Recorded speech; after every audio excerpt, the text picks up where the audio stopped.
I'm 52 years old. I live in a small house, one of those barely big enough to breathe in kinds. But over time, you learn to love it. Right now, I live with my son, his wife, my newborn grandson, and also my mother, my father, and my mother-in-law. Yes, 7 people in a space that doesn't even reach 600 square feet. And while most folks would think the hardest part is the physical being cramped, limited, overwhelmed, the truth is, the real weight is the one you carry inside, in your chest, in your soul. My mom doesn't remember my name on some days. She looks at me like I'm just a neighbor who happened to stop by. She has dementia. Sometimes she cries in the middle of the night, calling for my dad, who's lying right there next to her, barely able to move, blind in one eye, his body worn down by diabetes. My mother-in-law fell a few months ago, broke her hip. She can't move without help anymore. And my daughter-in-law, well, she just gave birth. She's weak, nervous, and feeling that kind of pain only first-time mothers know. And me? I'm right in the middle of it all. I don't have a room of my own. I sleep on the floor, between the baby's crib and a basket of my parents' medications. My private space is a little corner in the kitchen, with an old mat and a blanket that smells like eucalyptus. Some mornings, I wake up on the verge of tears. Not because I'm sad, just tired. Carrying everyone, while feeling like no one is carrying me. My siblings? Well, they all have their own lives. One lives out of state, another always has too much going on. There's always a reason not to show up. And my son, the same boy I used to hold through fevers with these hands, now looks at me and says, "Mom, can't you ask someone for help? I have to work." So I swallow it. All of it. Because I'm the mom, the strong one, the one who's supposed to manage it all. But sometimes, I wonder, who takes care of me? I'm not looking for praise. I don't want a medal. But once in a while, it would be nice for someone to look me in the eyes and say, "Thank you, Mom. Thank you for everything." I know I'm not the only one. There are women like me in homes across this country. Women who love unconditionally, who care quietly, who get up when they're running on empty because someone needs them to. Women who, like me, have learned that compassion doesn't need to be loud. It just needs to be real. Sometimes I catch my reflection in the mirror apron still on. Hair tied up in a messy bun, and I ask myself, how much longer? But instead of answering, I take a breath. I tuck my hair behind my ear, and I go back to caring. Because even when it hurts, even when it drains me, I don't know how to live any other way. I was raised with simple values. Respect your elders. Take care of your people. Give without expecting something in return. And even when I feel invisible, I still believe in those values. Because it's not about what I get back. It's about who I am. This story isn't for pity. I don't want that. I'm telling it because I know there are other women out there just like Matired, but still going. And I want them to know, you are not alone. I used to think that by the time I turned 50, I'd be able to rest a little. Maybe grow a garden, read in peace, embroider something while the grandkids played nearby. But life doesn't always give us what we want. Sometimes, it gives us what we need to grow. Maybe, in the middle of this exhausting routine, I'm still learning something. Maybe go to our life, or whatever you want to call it, put me here to remind me. True love doesn't always look pretty, but it leaves a mark. And if you're reading this or listening to me now, maybe you've been carrying something too. Maybe you've been wondering if it's all worth it. Let me tell you something. It is. Even if no one says it. Even if it goes unnoticed. It's worth every little gesture. Every sleepless night. Every meal warmed with love. I'm just a regular woman. An American mother, like many others. But this is my story. And today, I'm choosing to share it. Not so you'll clap for me, but because maybe, just maybe, you'll see a piece of yourself in these words. Because in the middle of diapers, medicine, tears, and silence, there is still room for hope. And that's why today, I choose to speak. If you've made it this far, I want to ask you something. Just one thing. A moment.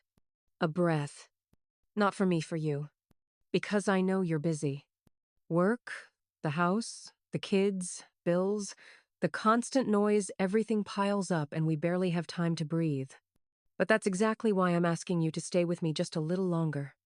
I want to tell you something. Something that might sound familiar. Something you've lived through. Or maybe your mom has. Or your grandma. Or maybe, just maybe, it's happening in your own home right now, and you haven't stopped to notice. This isn't a sad story. It's a real one. A story about quiet love, the kind that doesn't show up on social media or get praised in public. It's the kind of story that happens when no one's watching. And yes, it's my story.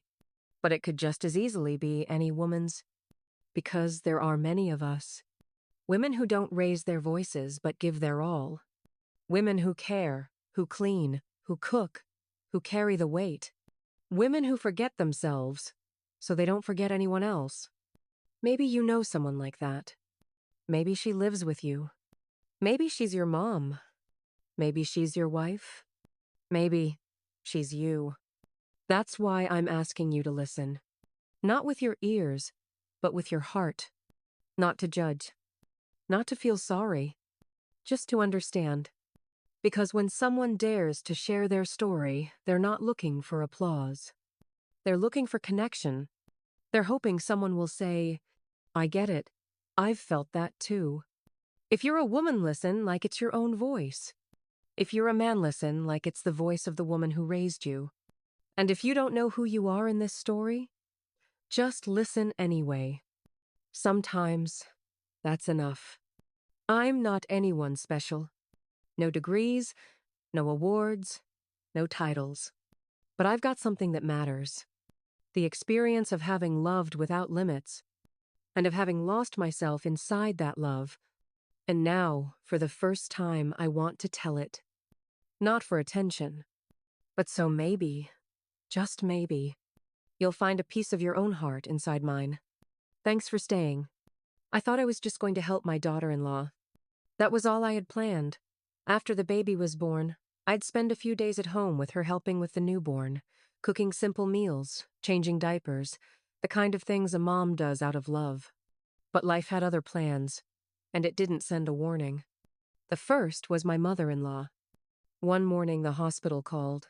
She had fallen in the bathroom and broken her hip.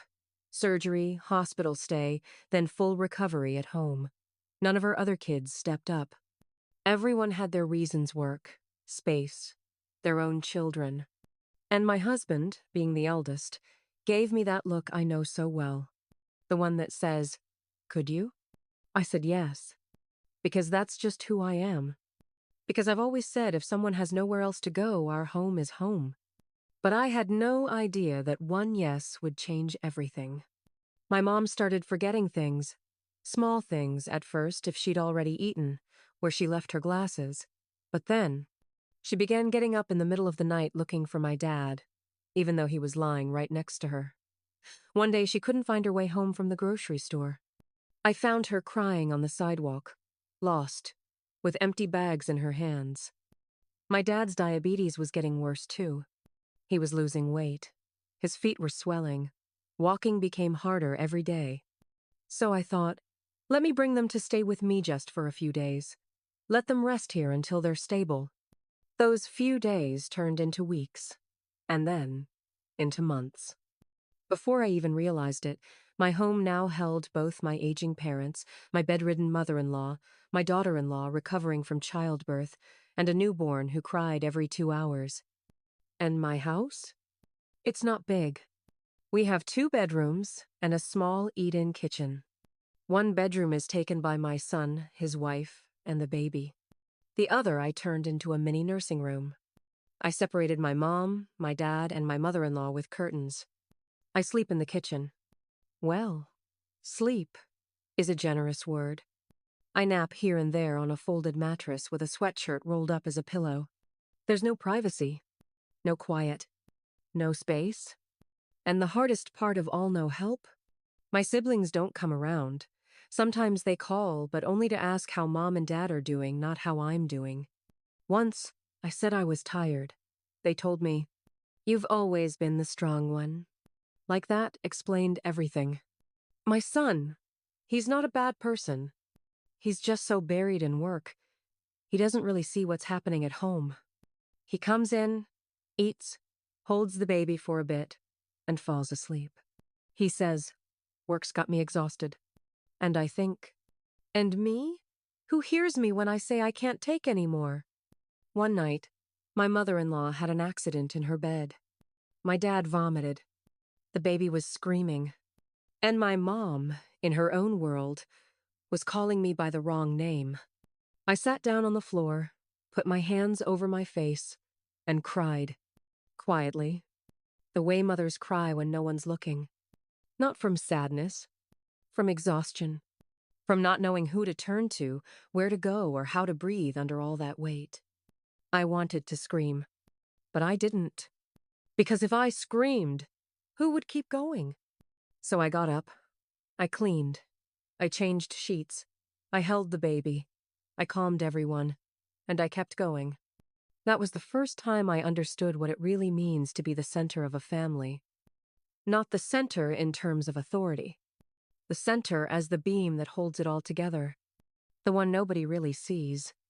The one everyone assumes is always there. The one that doesn't break, but I felt like I was breaking. There were days when everything hurt. My body ached. My eyes burned. My legs trembled. But I still made breakfast. Still washed dishes. Still gave my mom her meds. Still heated water to bathe my mother-in-law. Still cared for the baby so my daughter-in-law could sleep a little. And all of that, without anyone saying a word. No, thank you. No. How are you holding up? I'm not sharing this for praise.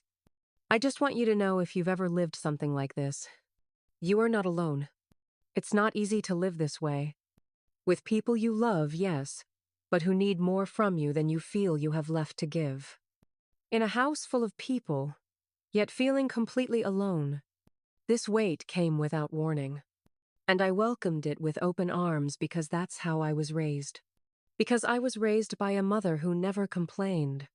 And maybe that's why I never really learned how to ask for help. But sometimes, just sometimes, I wish someone would hug me and say, "I know it hurts. I know it's not fair. And I'm here." There are things you never imagine until you live them. I used to think exhaustion was staying up all night with a baby who had a fever. Now I know there's another kind of tired. The kind that doesn't go away with a nap. The kind you don't see in the eyes but feel deep in your bones, in the core of your soul. Nights became a test. Every single one. My mother-in-law wakes up in pain. Her hip still aches, even if she doesn't say it out loud. Sometimes she just lets out a low moan, trying not to bother anyone. But I know that sound by now. I get up quietly, adjust her pillows, hand her some warm water with her meds. She looks at me and says, "Thank you, sweetheart." And I just smile, though inside, I'm already running on autopilot. My mom has her moments too. Sometimes at 3 a.m., she gets up thinking it's time to make coffee. She wanders into the kitchen, looking for the beans. I get up, take her hand and say, "Mom, it's nighttime. Let's go back to bed." She looks at me, confused, as if she doesn't recognize me. And it hurts, more than I can say. My dad barely sleeps anymore. His diabetes keeps him restless. His feet burn. His hands sweat. Sometimes I hear him sigh like his body can't carry him much longer. I rub his legs with eucalyptus oil, wipe them down with warm cloths. And when he squeezes my hand quietly, it means more to me than 1,000 words. And then there's the baby. That little miracle who arrived in the middle of all this. He cries from hunger, from gas, from cold, or maybe just because it's dark and scary and he needs someone. My daughter-in-law sleeps as deeply as she can, and I don't have the heart to wake her. So I pick him up. I gently pat his back. I sing him a lullaby my grandmother used to sing to me. Sometimes, it all happens at once. My mother-in-law calls out. The baby cries. My mom starts wandering. My dad coughs. And there I am, standing in the middle of it all, not even knowing where to begin. I've had breaking points. One night, around 2:30 a.m., while I was heating water to bathe my mother-in-law, I caught my reflection in the stove door. Dark circles under my eyes, hair thrown into a messy bun, a shirt stained with milk and ointment. And I asked myself, how much longer can I keep going? Sometimes I get angry. I'll admit it. I get angry at my siblings for not being here. I get angry at my son for not noticing. I get angry at God for piling so much on my shoulders. And worst of all, I get angry at myself for not being enough, for making mistakes, for not giving more. I scold myself if I forget a dose of medicine, or don't change a diaper in time, or if the soup comes out bland. But then I take a deep breath, and I tell myself, you're doing okay. Not perfect, but okay. Because nobody trained me to be a nurse, or a full-time caregiver, or a cook for 5 people with different diets. But here I am doing the best I can. I've never complained out loud. Not because I don't want to, but because I know if I fall apart, everything else does too. So my tears fall in silence. I rinse them with warm water while washing a towel. I hide them in the steam of the bathroom while preparing an herbal soak for my dad's tired feet. I've learned to love without a clock, to care without expecting thanks, to find peace in the smallest things. A soft thank you, a 15-minute nap, a hug from my grandson, a calm sigh from my mother. And I've learned something else. Every sleepless night teaches me patience. Every long stretch of wakefulness shows me what it truly means to be there for someone. Not every moment is bitter.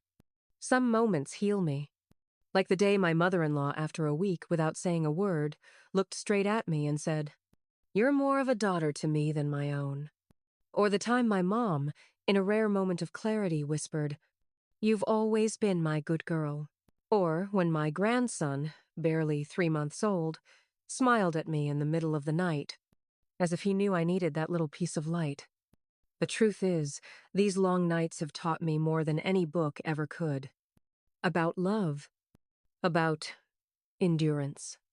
About myself. I don't know how many more nights like this I'll have. But every time I feel like I'm at my limit, I remind myself, I've made it this far. And as long as someone needs my hands will be there. Not out of duty, but because that's how I understand love. As something quiet, something steady, something you give, even when no one's watching. Sometimes the hardest part isn't the caregiving itself. It's realizing that no one else wants to step up. One night, while I was making chamomile tea for my mother-in, law she'd been cramping all day, my son looked at me and said, not loud, but in a tone that stung more than yelling, "Mom, why don't you just ask someone else to help? Can't you see you can't do this alone anymore?" I looked at him. He looked worn down, dark circles under his eyes, red from staring at a computer screen all day. And still, his words hit me like a punch to the chest.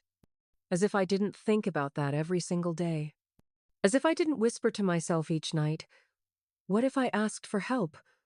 What if I just can't anymore? But asking for help? From who? My sisters always have reasons. One is busy watching her grandkids. Another says her blood pressure's up. The youngest flat out told me on the phone, "I just don't know how to be around old people.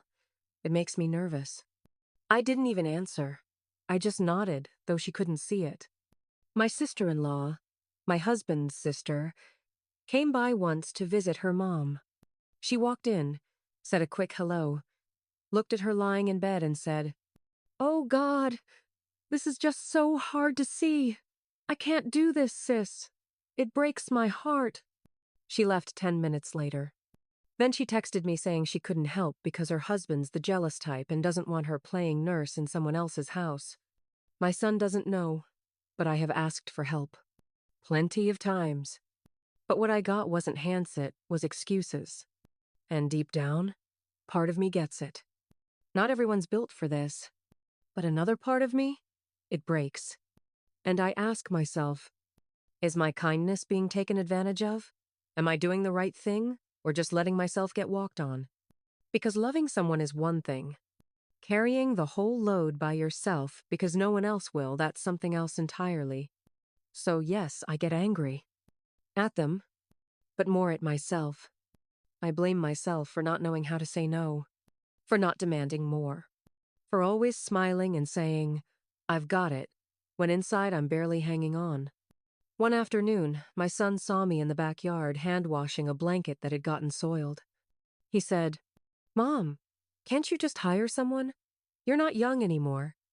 And I said quietly, if you help me pay, I will. He went silent. Not because he didn't want to, because he couldn't. I know he feels stuck too. And as much as his words hurt, I know he didn't mean them out of cruelty. Sometimes, it's just his clumsy way of saying, I see you, Mom. It hurts to see you like this. I just don't know what to do. That night, I cried again. But it wasn't like before. Not out of exhaustion.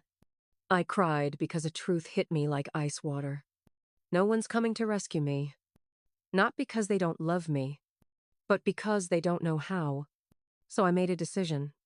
I won't wait anymore for someone to show up with flowers and a solution. I won't beg for help. I won't hold grudges when help doesn't come.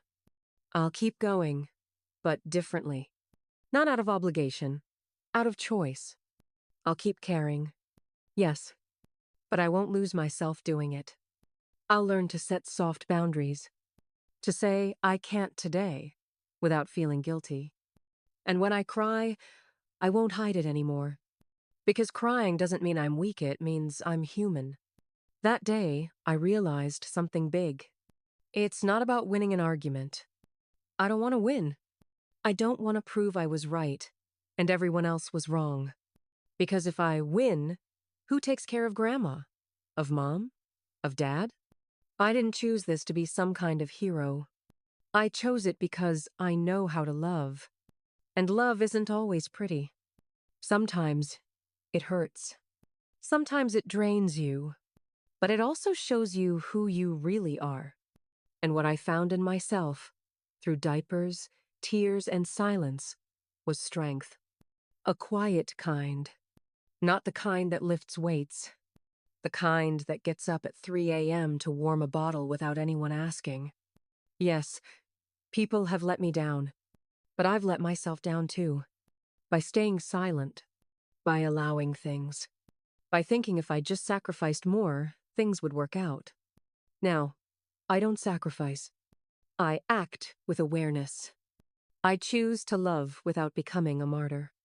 And even though I'm still doing this alone, I don't feel alone anymore. Because now, I have myself. There was a day I looked in the mirror and didn't recognize myself. Not because of the wrinkles or the graying hair. It was something else. It was my eyes.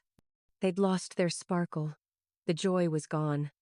And that hurt more than anything physical. That day, I decided to start writing. I found an old notebook tucked away in the back of the closet and made it my refuge.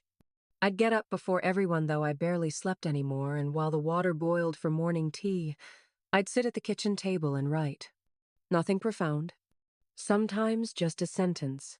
Sometimes a single word. But in those pages, I found a space to pour out what I didn't dare say aloud, to drain the sadness before it turned into anger, to breathe before breaking down. I started practicing something I called silent breathing. When I felt like my head was going to explode, I'd close my eyes, count to 5, and whisper to myself, don't react. Just breathe. Look again. And when I looked again, things looked different. One morning, I noticed my mother-in-law, the one who rarely spoke, had fear in her eyes every time she heard footsteps. And I realized it wasn't just physical pain. It was something deeper. Fear of being a burden. Fear of not being wanted. Fear of fading away without anyone noticing. So I started doing small things just for her. I played her favorite old music in the mornings. I washed her hair with chamomile water just like she once told me her mother used to do. One afternoon, as I rinsed her hair, she squeezed my hand and started to cry. She didn't say a word, just tears. And I cried too. That moment changed something in me. I realized it's not always about doing more. Sometimes it's about doing with love, about truly being present, about truly seeing. I learned to look at my daughter-in-law differently too. At first, I saw her as just a fragile young woman, still learning how to hold her baby. But one day, while I was washing dishes, and she sat quietly in the living room, I heard her crying softly. I didn't interrupt. I waited. Later, when she came into the kitchen, she looked me in the eye and said, in a voice I'll never forget, "Mom, I know you're tired. Let me take care of things tonight." Then she reached for my hand. Softly, not demanding, just offering. That night, I went to bed a little earlier. She stayed up with the baby. And from my little mattress in the kitchen, I heard her singing the same lullaby I had taught her just weeks before. That's when I finally understood. I didn't need to change anyone. Didn't need to demand or force. All I could truly change was the way I saw them. And when I changed how I looked at them, they started to change too. I stopped waiting for thank yous, stopped keeping score of what I did, and started appreciating how I felt while doing it. I began to cherish the little moments. A day without fever, a meal everyone ate without complaint, a good morning, said with a smile.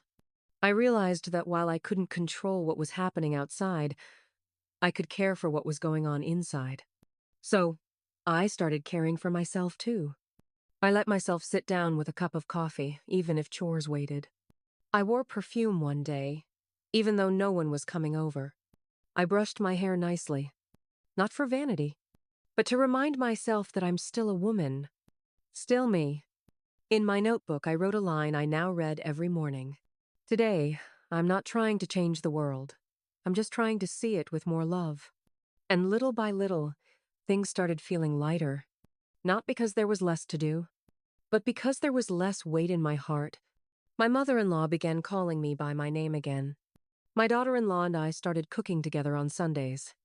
My son hugs me more often now, even if he doesn't say much. And my parents? They still have their aches and ailments, yes. But now, I care for them with different eyes, with more peace. The biggest change wasn't in them. It was in me. I went from being a worn-out woman to a conscious one. Not because I slept more, but because I learned to live my exhaustion with kindness.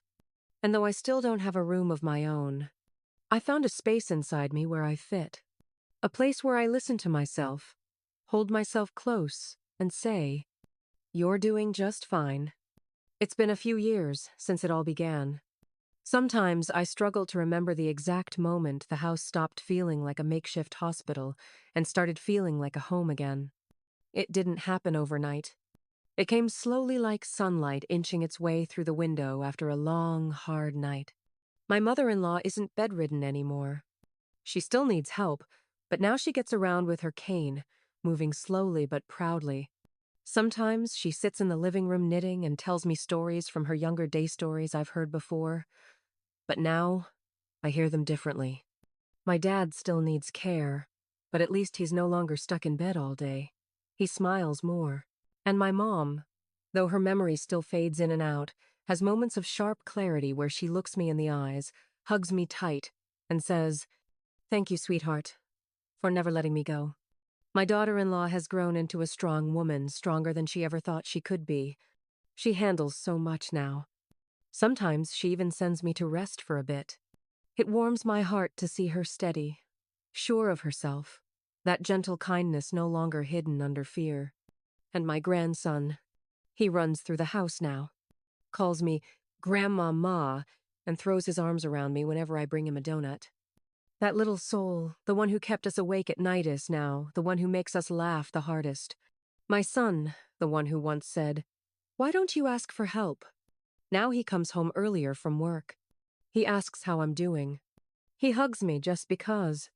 The other night, while we were eating dinner, He went quiet for a moment, looked at me and said, "Mom, I'm sorry I wasn't there more. I understand now."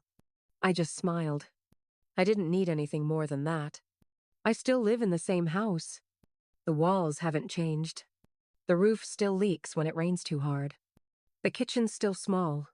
But my heart, that's different now. Everything I went through, instead of hurting, now brings me peace. Because I didn't hold on to resentment.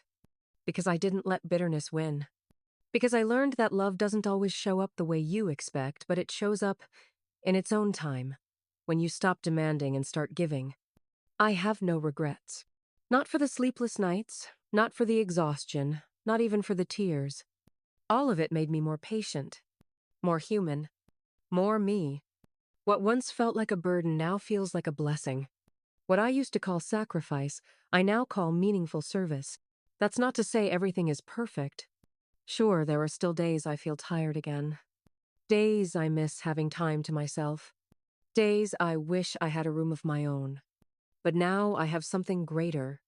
The certainty that I did the right thing. And that brings a peace money can't buy. Sometimes I sit on the porch with a warm cup of coffee in my hands and think back on it all. I close my eyes and whisper to myself.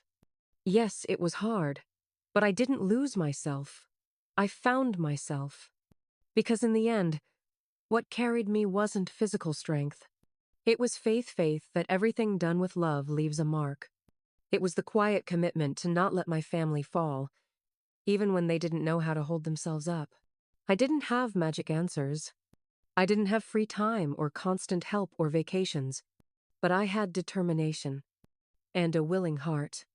Today, when someone tells me they couldn't go through what I went through, I just smile and say, I used to think that too, until I did. I don't know what life holds for me next, but what I've lived through is enough to know I can face whatever comes, as long as I do it with calm and compassion. What saved me wasn't having solutions. It was having patience. And most of all, it was having forgiveness in my heart. Forgiving those who didn't know how to help. Forgiving myself for staying silent so long. And forgiving life for not going the way I wanted, but for giving me what I needed. My house is still small, but my soul isn't. My soul now fills every corner because I've learned to breathe deeper and let go of what weighs me down. And now, when I see my family sitting together, sharing soup and warm bread, I know the storm has passed. And what remains is love. A simple kind of love, without decoration. A love that washes feet, fluffs pillows, and brews peppermint tea. A quiet love, but unwavering.